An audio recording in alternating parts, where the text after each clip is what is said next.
Muito boa tarde, bem-vindos. Cá estamos para mais uma edição da Grande Entrevista aqui na Palanca TV. Angola e Moçambique, as saudações que nós enviamos sempre, porque há sempre temas que procuramos sejam do interesse da população. E um dos temas que muito tem sido fraturante e muitas vezes com grandes discussões tem sido, sobretudo, a fé, a religião. É algo que, segundo se consta, uma discussão ligada à religião e à fé normalmente leva a que as pessoas se zanguem.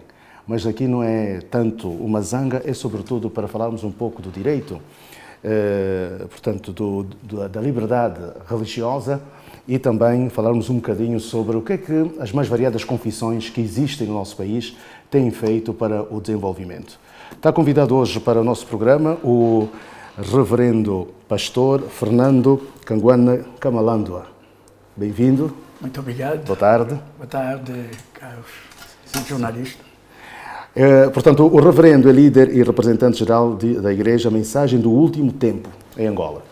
Uma congregação formada em Kentucky, Jeffersonville, Kentucky, Indiana, Estados Unidos, em 1933. Sabendo que, portanto, as grandes referências da América, como Billy Graham e tantos outros, o movimento evangélico foi tomando grandes proporções a nível do mundo, chegando até cá. Portanto, mas quanto à própria igreja, que portanto, também chama de IMUT, não é? Ela está legalizada, já existe cá, está cá há quanto tempo em Angola? Ok. Vou primeiro repetir aqui.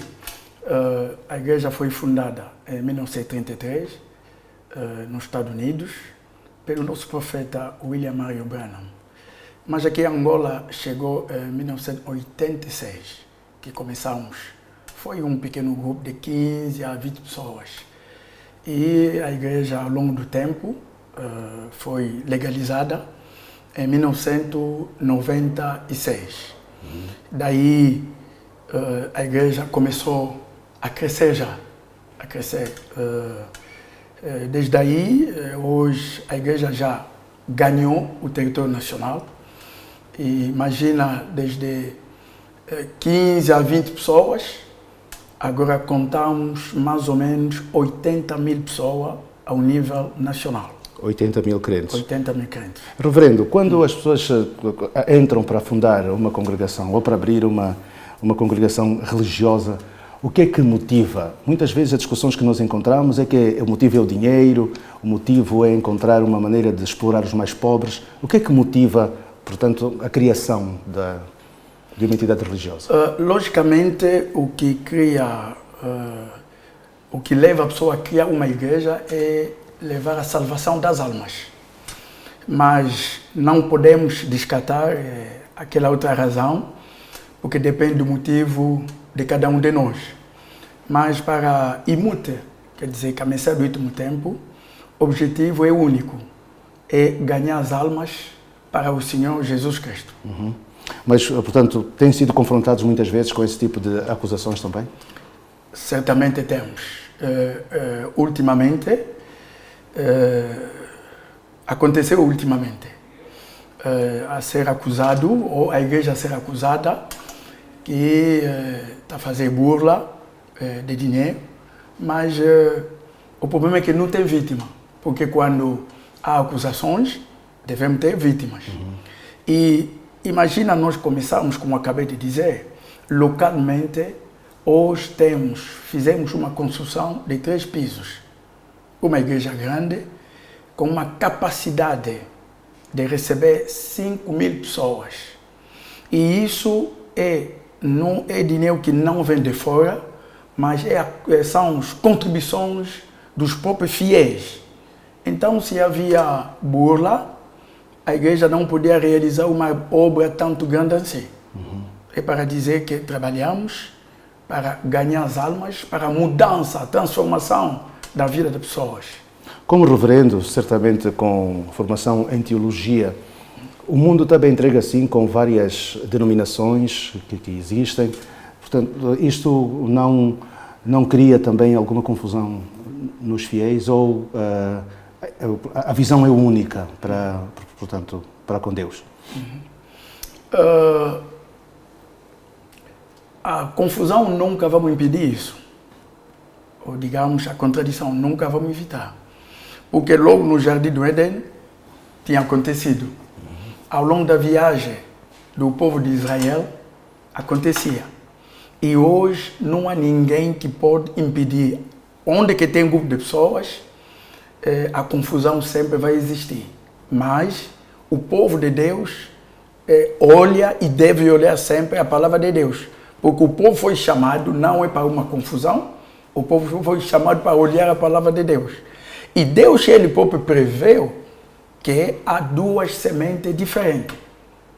Seja, na igreja de Jesus Cristo, havia o próprio tesoureiro, foi um traidor.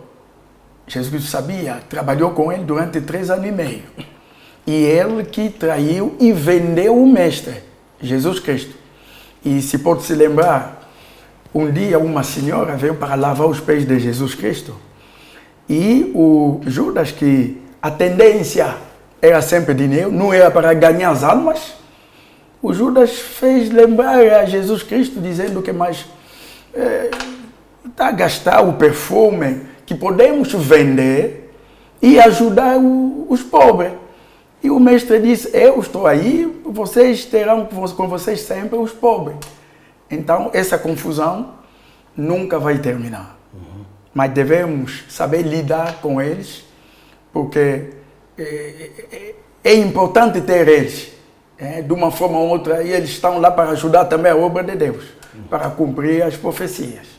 Reverendo Fernando, sendo fundada em 1933 nos Estados Unidos, recentemente nós tivemos também aqui várias situações ligadas a uma outra denominação. Aqui, no vosso caso, portanto, tem também missionários americanos ou a liderança são todos angolanos? Sim, sim. Não, a liderança aqui é puramente, totalmente angolana.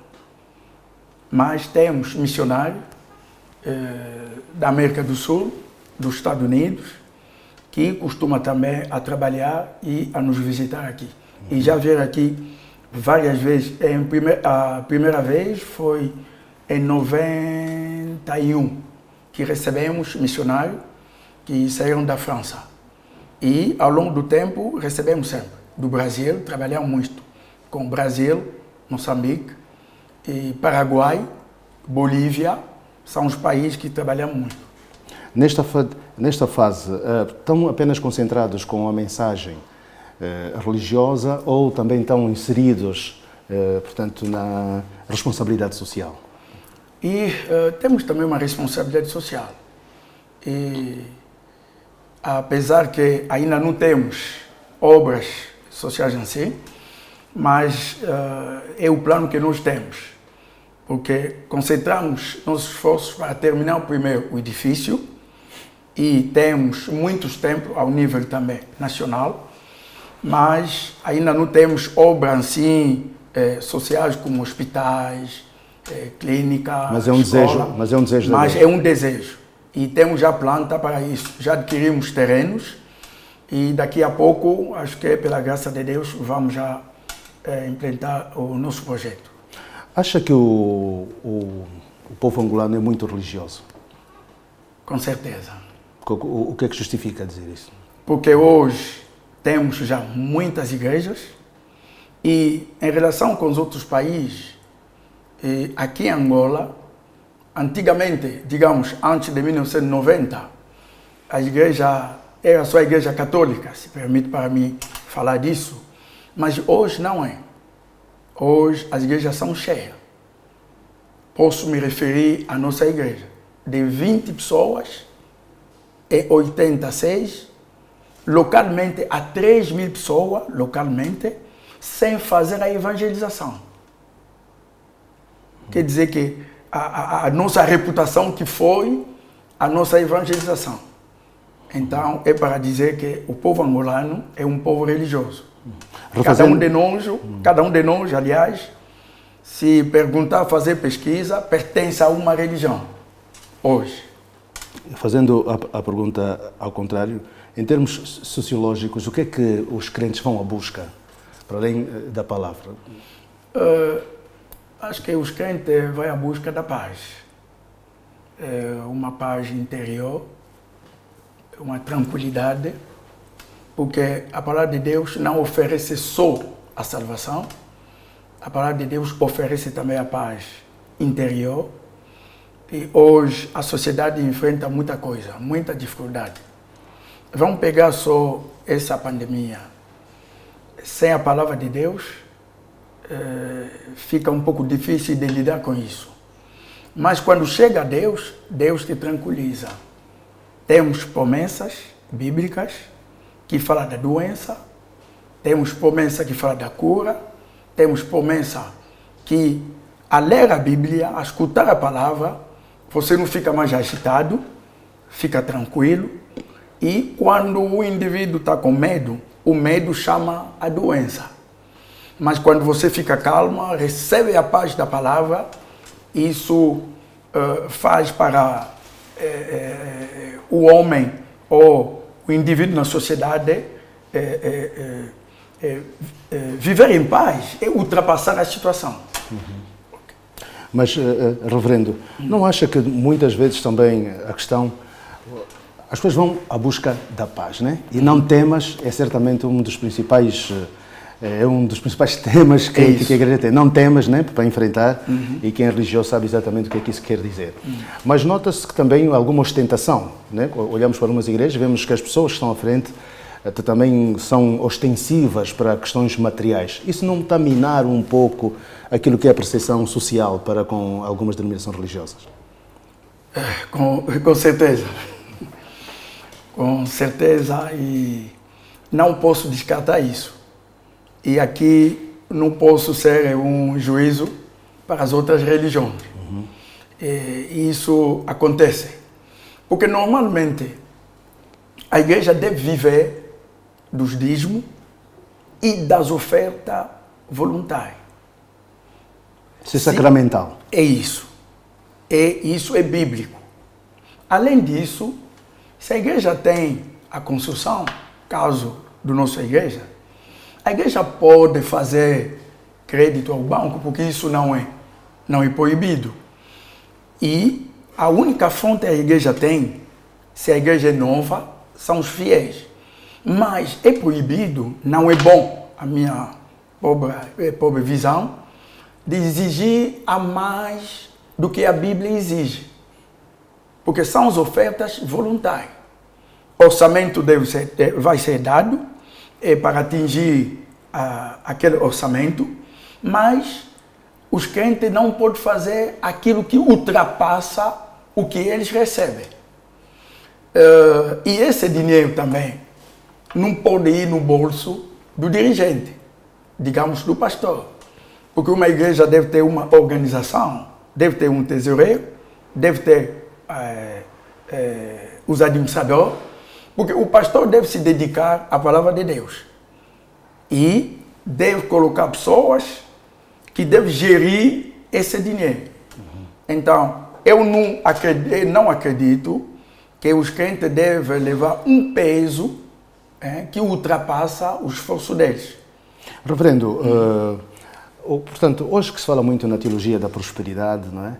E nas pregações diz-se que se Deus colocou no mundo as riquezas é para elas serem usufruídas por esse poder temporal. Acredita que esta é a máxima que se deve utilizar? Vou dizer que sim. Deus prometeu a riqueza. Mas a igreja, o papel da igreja não é de focar sobre a riqueza material. Isso foge um pouco do objetivo da igreja, ou digamos, do objetivo da palavra de Deus. Embora que Deus não nos chamou para sofrer.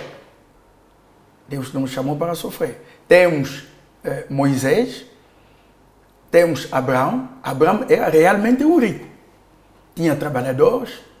Mas temos Paulo, que deixou tudo e começou até a vender as tendas. Mas Paulo é uma grande figura bíblica. E o Paulo falou a nós que devemos viver do que Deus nos deu. Porque um crente deve trabalhar, deve ser formado, deve estudar para ser formado e adquirir ganhar a vida de uma forma honesta. Então, chega na igreja, estou a insistir aqui, a igreja não pode receber à força o que o cristão, o fiel, tem. Isso, não sou de acordo com isso. E a igreja não pode focar simplesmente com a riqueza material. E isso que cria problema. Porque o objetivo da igreja não é material, é espiritual. Apesar que o carnal que leva as nossas almas não são soltas. As nossas almas se encontram de um corpo. E esse corpo precisa vestir, precisa comer. E para comer devemos ter meios. Mas não é isso o foco principal da igreja. Reverendo Fernando Kamalandwa, uma das principais situações que às vezes colocam, portanto, a igreja e a sociedade em si, tem a ver com muitas acusações, principalmente quando se falha. E aí há a contradição, não vou chamar confusão, contradição entre o poder temporal e o poder religioso, né? Portanto, como é que vê em sociedades como africanas, em que o poder temporal quer ser tratado como Deus, quer ser tratado como um ser supremo em relação aos outros? Não sei se pode ser um pouco explícito. Falo entre a política e a religião, né? Ok. Pois. Normalmente as pessoas ímpias, e normalmente políticos, acusam as igrejas de muitas situações, escândalos financeiros, escândalos sexuais, etc, etc, para ganhar tempo. Como é que vê essa questão, principalmente em países africanos? Ok. E não só, né? Ok. Entendi. Normalmente, essa situação não é uma situação que não podemos generalizar essa situação. Realmente existe. Existe escândalo, porque os religiosos são os humanos. Existe realmente escândalo que um religioso vai cometer e vai ser acusado com as provas. Mas várias vezes são as acusações que não têm provas. É inveja, alguém que não consegue aguentar o sucesso do outro, então vai levar as acusações, como eu tinha dito aqui no início, sem provas. Porque quando não tem vítima, não tem crime. E os religiosos não podem fazer a política, porque são chamados para pregar a palavra de Deus.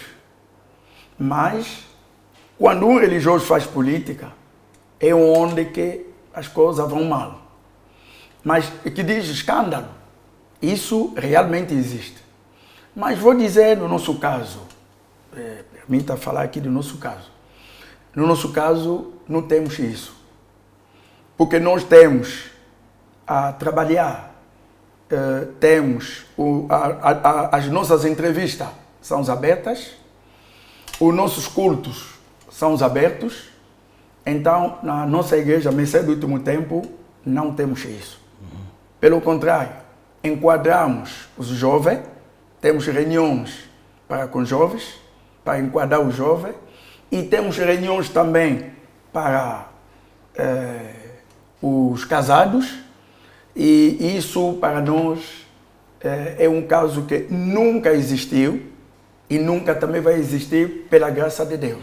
Muito embora, portanto, no passado recente teria havido um encarregado de educação que confrontou, né, por causa dizendo que tinha a sua progenitora encarcerada ou coisa parecida. Portanto, isso criou também alguma preocupação junto da sua congregação. Ok.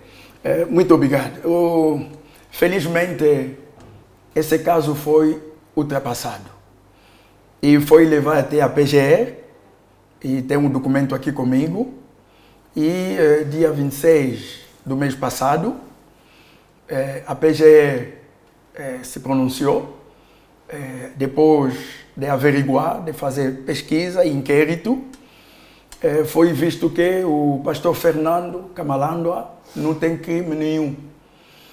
Então, realmente é um caso, digamos, falso, porque a moça é maior de idade, a moça tem, se me lembro, 32 anos de idade, é jurista, formada, e na nossa igreja não tem lugar para hospedar alguém.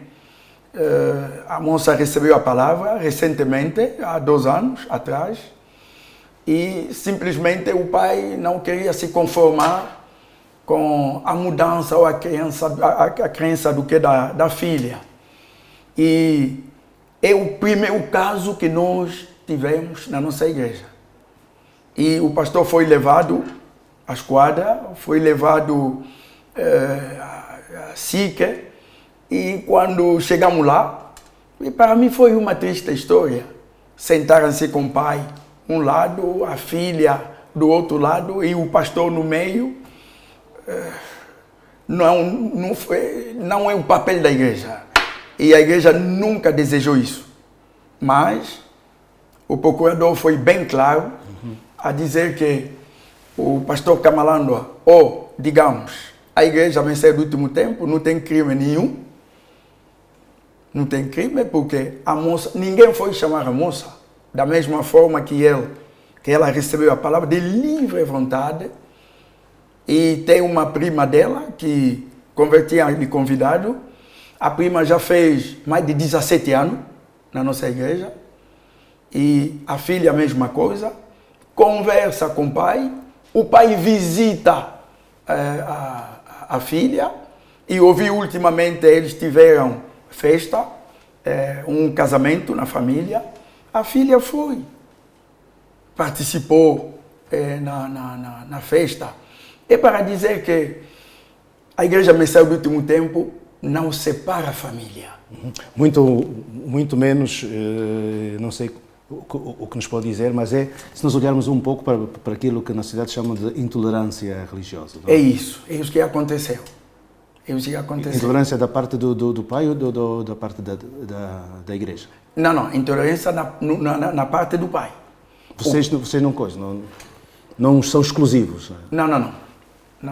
O pai que não se conforma até hoje à religião da filha. Porque a filha pertencia à religião da família, uma certa religião. E a filha achou de receber a fé da mensagem do último tempo. Então, mas o pai não se conformou. O pai não aceitou isso. Mas eu acho, se um pai tem dificuldade desse gênero, é muito fácil de contactar o dirigente da igreja e trabalhar junto. Já falei isso uma vez, que a igreja não pode trabalhar contra a família e a família não pode trabalhar contra a família. São 2 instituições que devem trabalhar junto. E nós fizemos isso. Nós contactamos os pais. E desta vez, neste caso, há 2 anos atrás, contactamos o pai.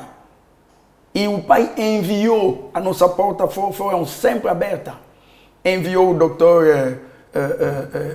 Caparata, conversamos, e ele tentou de fazer intermediário. E ultimamente, eu pessoalmente liguei o reverendo Tony Zinga para tentar de fazer a mediação, porque a igreja, uma grande igreja de mais de 3.000 pessoas, desde que começamos, é o primeiro caso que nós tivemos. Então, não condeno o pai. O pai é livre de fazer isso. Mas a filha é crescida. Tem a casa dela, vai completar 33 anos, mas ao lado da igreja, encorajamos a filha de conversar com o pai, de participar, de ser uma parte íntegra do que da família, como de hábito. A igreja, a mensagem do último tempo, nunca teve para além desse, nunca teve nenhuma acusação de divisão familiar? Não, nunca teve.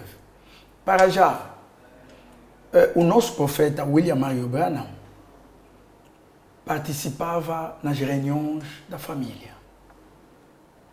E eu que estou aqui, como líder da Igreja Mensagem do Último Tempo, além dos casamentos, além dos eventos, qualquer evento que pode acontecer na família, organizamos na minha família, na nossa família, organizamos sentadas, onde que nos encontramos, por mês, depois de 3 meses, nos encontramos em família. E se eu, como dirigente, como líder da igreja, faço isso, por que os outros membros não vão fazer isso? Aconselhamos. Sem família, a igreja não pode existir. Muito bem. Estamos aqui hoje na grande entrevista com o reverendo pastor Fernando Camalândoa. Vamos ao intervalo e daqui a pouco vamos continuar.